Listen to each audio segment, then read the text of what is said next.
Most welcome है रणथंभौर किले के अंदर। ये रणथंभौर किला है सर। ये देखो क्या है? तो यहाँ पर दो मेन पॉइंट है। तो भगवान गणेश जी महाराज की मूर्ति की मान्यता है, जो पूरी दुनिया का हेड ऑफिस है, पूरे वर्ल्ड से लोग आते हैं। दूसरा पॉइंट है अपना टाइगर। दुनिया में जितने भी नेशनल पार्क है उनकी अपेक्षा बहुत अच्छी साइटिंग होती है। कई घंटों तक आसानी से टाइगर दिखाई देता है सर। तो सर जी इसमें क्या है, अपना 4 किलोमीटर प्लान होता है। 2 किलोमीटर जाना, 2 किलोमीटर लास्ट पे जाकर त्रिनेत्र गणेश जी महाराज का मंदिर आता है। ठीक है, आप मंदिर दर्शन भी कराएंगे आप? त्रिनेत्र गणेश जी महाराज का मंदिर है। और इस किले की पहली खासियत है, दूर से कहीं से दिखाई नहीं देता। इसके अंदर अपन चलते जब अपन को दिखाई देता है सर। तो इस किले का निर्माण क्या था 5वीं शताब्दी में। मैं चलते हुए तेज आवाज बोलते हुए चलूंगा, कोई जो बात भी नहीं, कटेगा। बिल्कुल बिल्कुल आइए आइए। तो अपना सर नाम जी- दोबारा से बताइए। मेरा नाम मुकेश कुमार है। बहुत बढ़िया मुकेश जी, आइए बताते चलिए। हाँ जी, ये देखिए सामने पीकॉक भी दिख रहा है, बहुत बढ़िया। चलिए चलते रहो धीरे धीरे। भैरव भवानी और शिव जी इस किले को बनाने से पहले 5 दिन स्थापित किए थे। सर्वप्रथम इनको इन्वाइटेड करते हैं और यहीं से अपना रणथंभौर फोर्ट शुरू होता है सर। वो कौन है? वो भैरव जी है वो। तो इस किले का निर्माण चलते रहो धीरे। शताब्दी में राजा जैन चौहान ने कराया था सर। जैन चौहान जैन चौहान जी ने इनका बताया जाता है निर्माण कि करा। लगभग 1600 साल पुराना किला है सर। तो यहाँ पर कहीं प्रतापी राजा हुए, वीर नारायण हुए, हरदेव हुए। 1192 में पृथ्वीराज चौहान के पुत्र गोविंद देव ने शासन किया। ठीक है, और बताया जाता है जो यहाँ का आखिरी किंग रहा, पावरफुल किंग, वो था हमीर चौहान।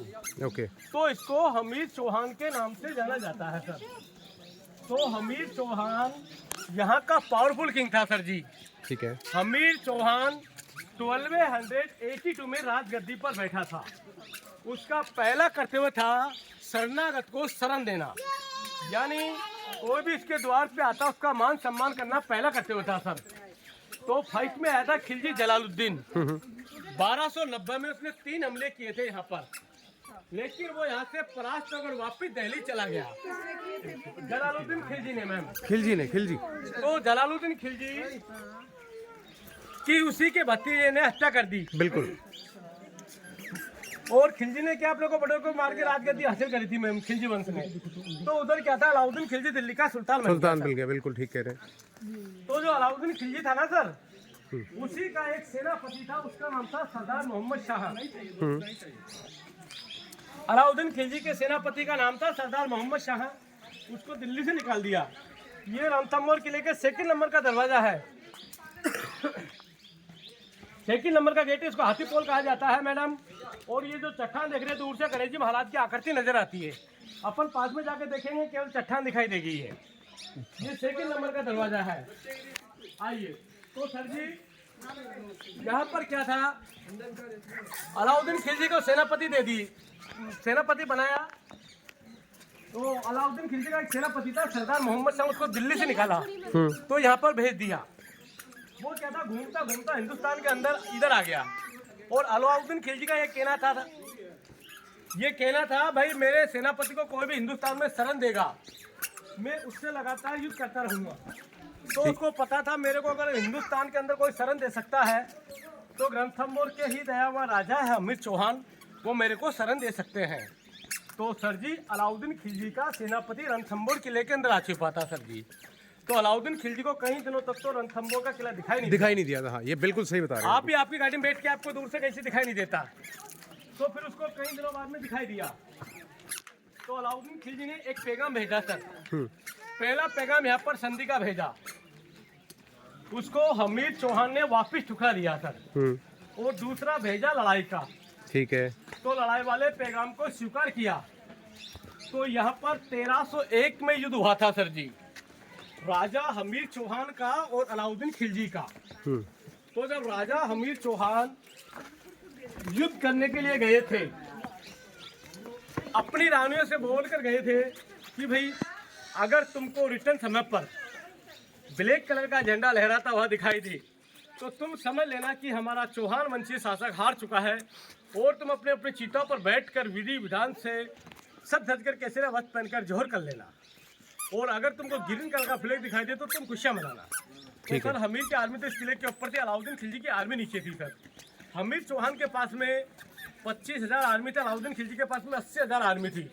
तो ऊपर से एक सैनिक कई सैनिकों को मार सकता है, तो नीचे वाली बहुत ज़्यादा आर्मी मारी जा रही थी सर।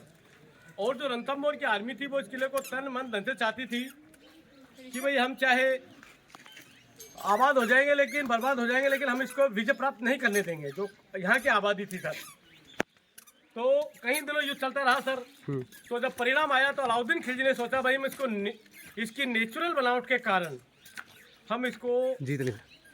आर्मी सैनिक बल पर इसको जीत नहीं सकते, हम इसको छल कपट से विश्वासघात करके धोखाधड़ी से कूटनीति से इस पर विजय की जा सकती है। तो सर जी राजा हमीर चौहान के ये 3 कमांडर थे, उनमें से ये पहला कमांडर है, इसका नाम रणमल महावत है। ये पहला कमांडर है रणमल महावत, रणमल, रणतीपाल और सामंत भोजराज। ये हमीर चौहान के 3 कमांडर थे सर। इन तीनों कमांडरों को लालच दे दिया गया अलाउद्दीन खिलजी के द्वारा कि भाई आप हमारी विजय करा दीजिए, हम तुमको रणथंभौर के राजा बना देंगे। तो सर जी कुछ युद्ध में जीत तो राजा हमीर की हुई थी, राजा तो खुशी में लीन थे कि अमरेली में जीत चुके हैं। लेकिन इस कमांडर ने क्या था, काला झंडा दिखा दिया सर।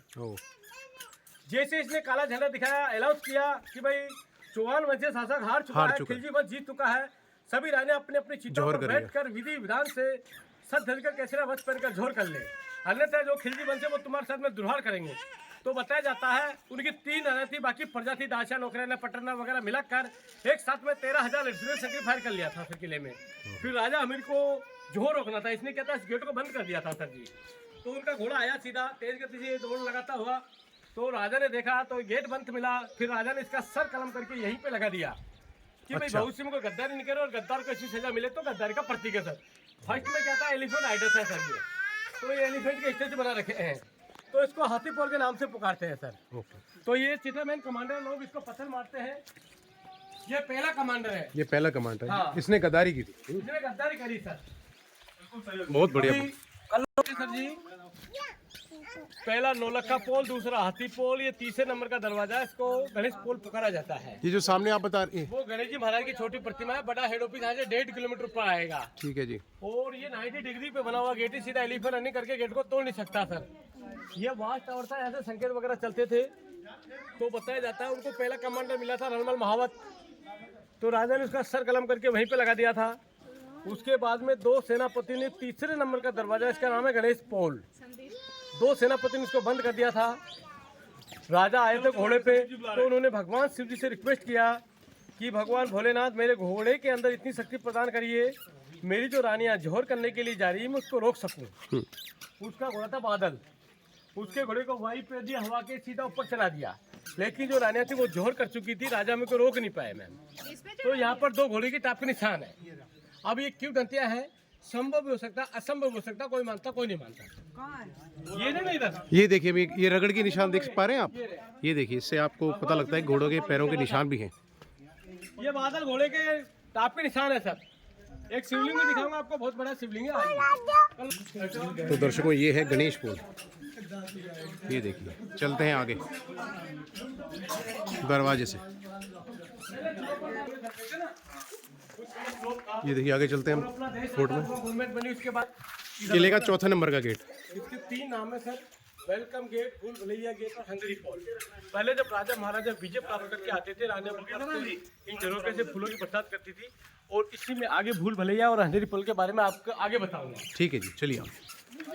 भूल भुलैया था सर जी, पहले क्या था, यहाँ पर एक दरवाजा था, उसको लेकर जाता, वो भी दुश्मन आता, धक्का मारता, दरवाजा टल लेता तो ये बंद हो जाता। तो ये गुमराह करने के लिए भूल भुलैया था, ऐसे कह रहे हैं? तो जैसे यहाँ से टल लेता ये बंद हो जाता, ये मेन है हंगरी पोल, ये है भूल भुलैया और वो वेलकम विंडो है। तो इस प्रकार से इसका 3 नाम रख दिया, वेलकम, भूल भुलैया और हंगरी पोल।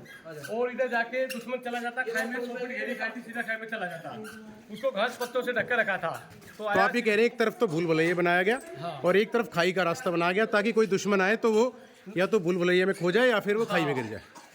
और ये रणथंभौर किला मॉर्निंग को 6 बजे खुलता है, इवनिंग को 6 बजे बंद हो जाता है। नो लाइट, फोटा लाइट वगैरह नहीं है, और इसके अंदर कोई ज़्यादा पॉपुलेशन नहीं है। कुछ लोग रहते हैं जिनके चाय पानी प्रसाद की दुकान है, मंदिर पे रहते हैं, और कुछ गवर्नमेंट बॉडी रहती है जो 24 आवर ड्यूटी रहते हैं, किले की संस्थान रखते हैं, नेशनल मॉन्यूमेंट को देख रेख करते हैं सर। और ये कोविड-19 में इसका मेंटेनेंस किया था, खंभे वगैरह नहीं लगाए। ठीक है जी। गेट पे कहता टन ले लिया था सर पूरा। अच्छा, शाम को पूरे ही गेट बंद होते हैं। अच्छा। ये सर्दी गन पॉइंट है, हर किले के अंदर पाए जाते हैं, और ये वायनोकुलर का काम करते हैं। ऊपर वाले में दूर दिखाई देता है, नीचे वाले पास में दिखाई देता है। इससे दूर दिखता है आप कह रहे हैं, इस झरोके से? और इससे पास दिखता है।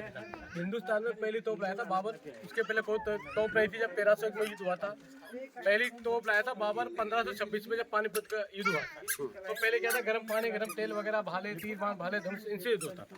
बिल्कुल, एक बारी हम देखते हैं, इसे खुद पता चेक करते हैं।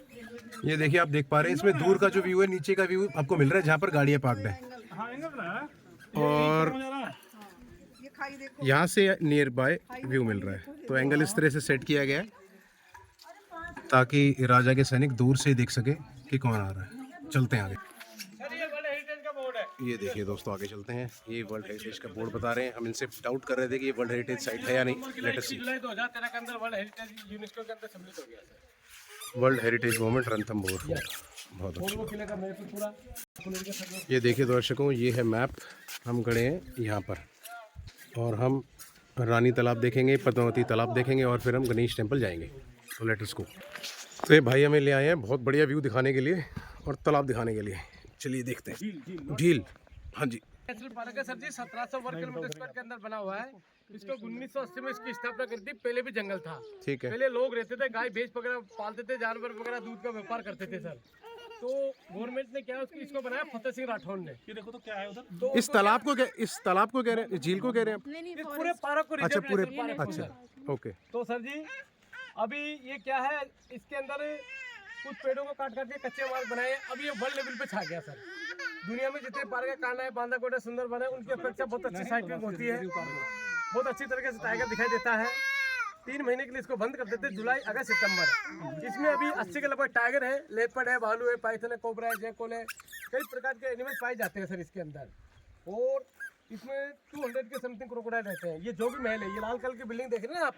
कोई भी वीआईपी लोग आता है, सेलिब्रिटी लोग आता है, अमिताभ बच्चन, मुकेश अंबानी, सोनिया गांधी, राहुल गांधी, तो उनका चाय पानी, ब्रेकफास्ट वगैरह इधर कराते हैं और यहीं से टाइगर वगैरह दिखा के भेज देते हैं सर। ये जो सामने वहाँ वो बता रहे हो? हाँ, वो देखिए, वो जो लाल बीच में जरा सा दिख रहा है वो और ये है जोगी मछली महल। नाम की टाइगर रहती थी, इसका एरिया पूरा ही। एक मछली नाम की टाइगर रहती थी ना सर, उसी का एरिया है पूरा। ठीक है जी, ठीक है। तो यहाँ पर बहुत अच्छी तरीके से टाइगर दिखाई देता है। इसमें 2 शिफ्ट में जाते हैं, एक तो मॉर्निंग को, एक इवनिंग को। आप दर्शकों को ये बताइए सबसे बढ़िया समय क्या है यहाँ आने का? सबसे बढ़िया सर जी, अगर टाइगर के अभी आए तो अभी भी बहुत अच्छा समय है, लेकिन अगर ज़्यादा टाइगर देखना हो आपको तो गर्मियों में क्या है, ये पूरी हरियाली वगैरह समाप्त हो जाती है, कोई भी जानवर दूर से आसानी से दिख जाता है। ठीक है। तो अपना है मार्च, अप्रैल, मई, जून, 30 जून को क्लोज होता है, फिर अक्टूबर को इसकी ओपनिंग होती है सर। ये डायरेक्ट ऐसे जंगल है, जैसे ये धोख के पेड़ पाए जाते हैं, जैसे ही पूरा गर्मी पड़ती है पूरे पत्ते वगैरह सब गिर जाते हैं, और जैसे बरसात बरसती है छिलकों पे पानी आता है, वैसे पूरा ग्रीन हो जाता है। कौन सा पेड़ बताया आपने? धोख के पेड़ है। धोख के पेड़, उनको इंग्लिश में एंडिकेसियस पेंडुला कहा जाता है। और धोख के अलावा आम है, नीम है, बड़ है, बरगद है, तेंदू है, जाठी के पेड़, कई प्रकार के कई पेड़ पाए जाते हैं सर। बहुत बढ़िया। चलिए आगे। तो सर ये ऐसे किले के अंदर 5 लेक है। ये बरसात का पानी बरसात में भर जाता है सर, और गर्मियों में थोड़ा कम पड़ जाता है। तो इस लेक का नाम बताएंगे? इसका नाम है रानी लेक, प्लस इसको रानी का शिव पुल भी कहा जाता है सर। ठीक है जी। तो अभी इसकी गहराई 7-8 फीट के समथिंग है सर। और ये जो लाल कलर की देखी जा रही है वो एलगी है सर। ये नेचुरल एलगी। ये लाल कैसे हो गई? हरी नहीं होनी चाहिए? ये नेचुरल है, भगवान की देन है सर। अच्छा। ये ऑटोमेटिक पड़ी हुई है। और ये कुआं था जो यहाँ के पानी पीने के उपयोग में लेते थे, ड्रिंकिंग वाटर। और अभी क्या सेल्फ स्टार्ट जनरेटर है, बटन दबाते पानी ऊपर आ जाता है सर। और ये सिस्टम था जो रस्सियों वगैरह से खींचा जाता था। ठीक है। वो रानी का ड्रेसिंग था। रानी यहाँ से उधर स्टेप है, उधर से उतर के बोटिंग में जाती थी सर रानी। ठीक है। वो सामने जो आप बता रहे हो, तो ये ऐसे 5 लेक है। रानी का महल कहाँ था यहाँ पर? तो यहाँ आती थी वो नहाने के लिए ई रिक्शा से। देखिए वो रानी थी, वो ई रिक्शा से क्या, वो तो बैलगाड़ी, घोड़ा गाड़ी, उड़न खटोला नहीं था, नहीं तो उससे भी आ सकती थी। तो आदेशों की पालना होती थी सर। बिल्कुल। हमारे पिताजी थे राजा जयद्रथ सिंह चौहान। उन्होंने 32 साल तक शासन किया था, और 32 साल शासन करने के बाद में उसकी याद में 32 खंभों की छतरी बनाई है। 32 खंभों की छतरी? हाँ। और यहाँ पर उनका दरबार लगता था। और इसके नीचे एक शिव जी का मंदिर है, गुप्तेश्वर महादेव जी का मंदिर है। ठीक है। आप लाइफ में फर्स्ट बार दर्शन करेंगे। डबल स्टेचू में बना हुआ शिवलिंग है सर। तो उसी के क्या है, गाइड लोग भी दर्शन कर पाते हैं, क्योंकि वो सीक्रेट में है। और उसमें 10% लोग दर्शन कर पाते हैं, क्योंकि हमको भी 10% लोग गाइड लेके आते हैं। कोई नहीं, आज आप हमें भी करवाइए। हाँ जी। हर किसी को पता नहीं है हवन कुंड है।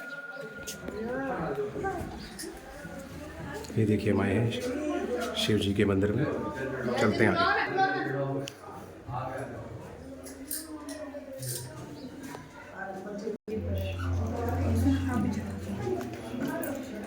ये है शिव जी का मंदिर। ये देखिए हम शिव जी के मंदिर हैं यहाँ पर, उनके दर्शन करके आए हैं, चलते हैं बाहर। ये देखिए 32 खंबा छतरी का वर्णन भी किया गया है यहाँ पर, बहुत बढ़िया। आगे लगाओ इसको, तो इधर आओ, इधर। ये है राजा रानी का गार्डन। ये आज के ज़माने के राजा रानी का गार्डन नहीं है, ये पुराने ज़माने का है। ये देखिए बहुत बढ़िया।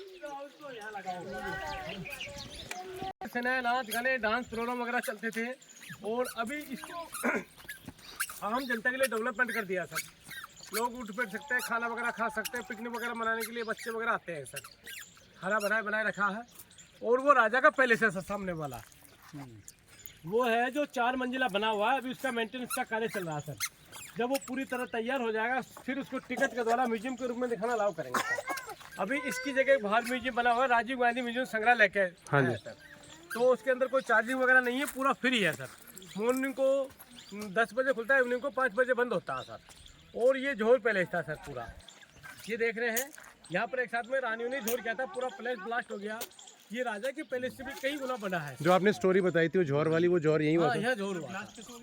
वो क्या अग्निकुंड का बहुत अच्छे समझा रहे हैं भाई साहब। रानियों ने झोर कर लिया।